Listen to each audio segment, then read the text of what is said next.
Tesla to build semi-megacharger station in Southern California. Tesla is working on building its first megacharger station outside of its factories for the electric semi, as revealed in new filings that surfaced this week. On Monday, ex-user and Tesla charging station watchdog Marco RP spotted a permit filing with Los Angeles County to build 12 semi-megacharging stations near Carson. The filing is for construction at 19,300 South Hamilton Avenue, near the city, at the intersection of Hamilton and Knox Street, near I-110 and I-405. The location is expected to include a 1,600 square foot building, featuring a lounge, vending machine, restrooms, and more, as well as a parking area for staff. Currently, the lot is still in use by a corporate plaza, though Marco also says that it's expected to be demolished soon to make way for the Megacharger. While the Megacharger is largely being called public, it will currently only be used for Tesla's semis,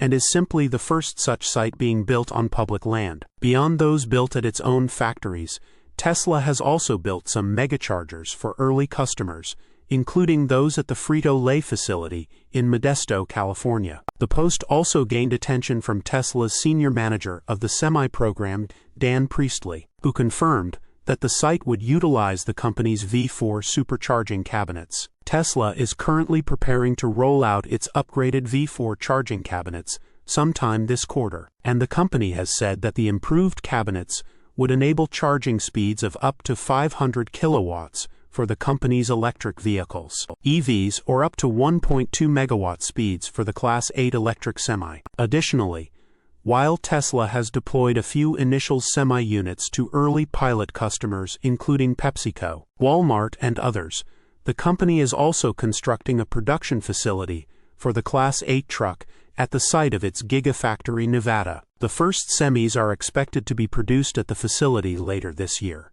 while the automaker is aiming to start ramping up production next year. Source: reposted and summarized from Zachary Visconti at teslarati.